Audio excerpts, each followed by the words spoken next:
Imagine stepping onto a trail in the quiet woods of Vermont. Confident, prepared, sure of your path. But as daylight fades, the trees seem to close in. You feel disoriented, lost. No matter which way you turn, the forest warps around you, shadows grow, and the silence weighs heavy. Then, without warning, you vanish.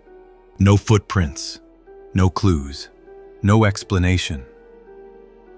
Welcome to the Bennington Triangle, a remote patch of southwestern Vermont, haunted by disappearances so baffling, so chilling, that it still puzzles investigators, folklore enthusiasts, and locals today. The Bennington Triangle is centered around Glastenbury Mountain, an area once bustling with logging towns like Glastenbury and Somerset. By the mid-20th century, those towns were ghostly remnants, abandoned and swallowed by thick forests. Between 1945 and 1950, 6 people mysteriously disappeared in this region, each vanishing without trace, leaving only questions and whispers behind.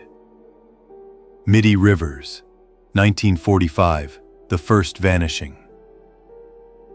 Our story begins on a cold November day in 1945. Mitty Rivers was a 74-year-old hunting guide, experienced and familiar with the woods.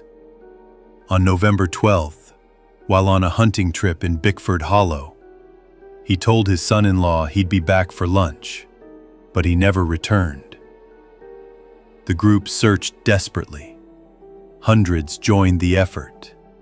Townsfolk, soldiers from Fort Devens, even the Vermont State Guard. Days turned into a week with no sign of Mitty, except for a single rifle cartridge found months later by a hiker. No body, no footprints, nothing. Locals had stories of people getting lost here before, but Rivers' disappearance was strange, especially given his skill. Paula Welden, 1946, the girl in the red jacket.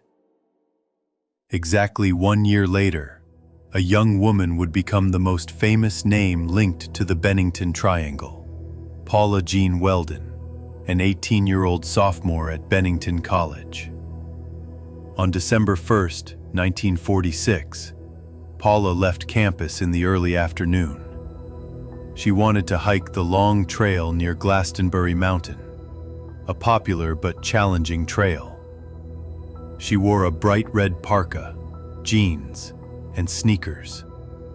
No hiking gear for Vermont's freezing December. Paula hitchhiked 6 miles to the trailhead. Louis Knapp, a local contractor, stopped and gave her a ride near the trail entrance. She thanked him and headed off, but she was never seen again. Knapp's daughter, standing by the road minutes later, looked for Paula but saw nothing. How could someone disappear so fast, in daylight, on a public road?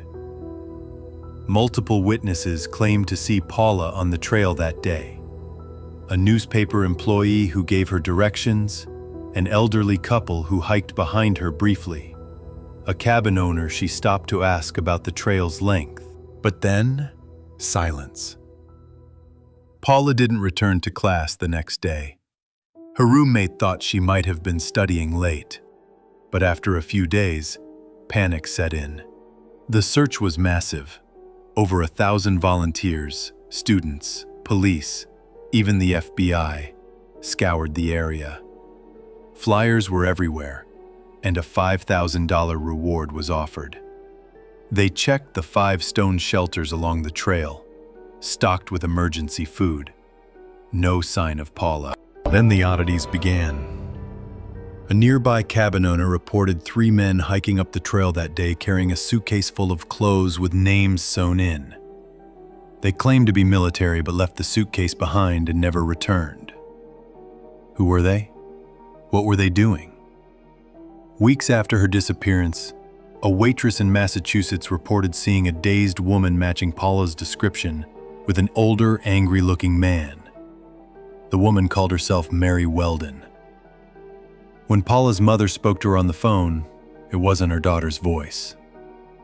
No one knows what happened to Paula, and no trace of her was ever found. Her case became so well known it inspired Shirley Jackson's novel Hangsaman and led Vermont to create a formal state police force. James Tedford, 1949. The bus vanishing. 3 years later, another baffling disappearance. James Tedford, a 68-year-old World War I veteran, vanished without a trace while traveling on a bus. He was returning to the Vermont Soldiers' Home in Bennington after visiting relatives.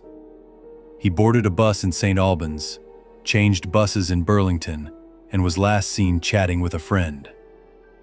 But when the bus arrived in Bennington, Tedford was gone, his luggage and seat untouched. Did he get off somewhere without anyone noticing? Was foul play involved? No clues were found. Paul Jepson, 1950. The missing boy. On October 12, 1950, 8-year-old Paul Buddy Jepson disappeared near the Bennington town dump. His mother left him in the pickup truck for 30 minutes while tending to pigs. When she returned, Paul was gone.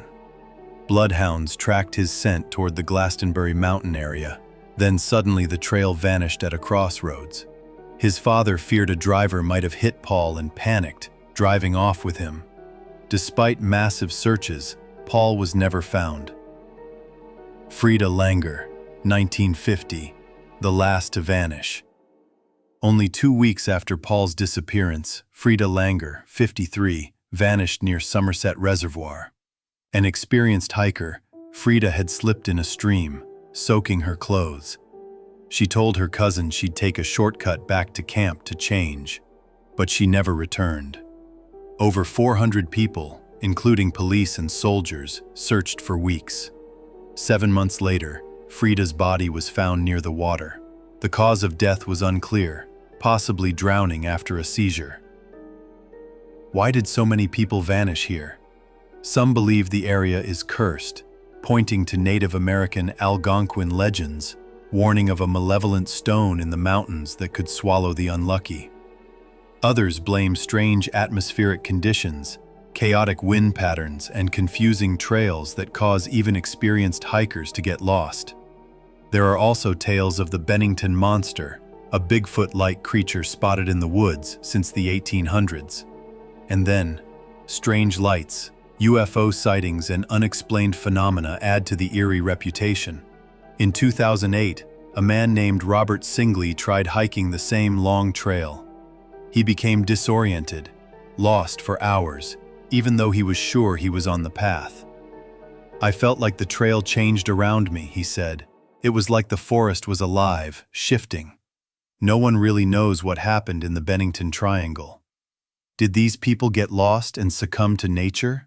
Was foul play involved? Or is there something more sinister, something beyond our understanding? And the Bennington Triangle remains one of America's most haunting mysteries. New creepy and mysterious stories drop every week. So if you're into the unexplained, make sure to subscribe and give this video a like, and tell me in the comments, what do you think? A hidden killer, something supernatural, or just a deadly forest?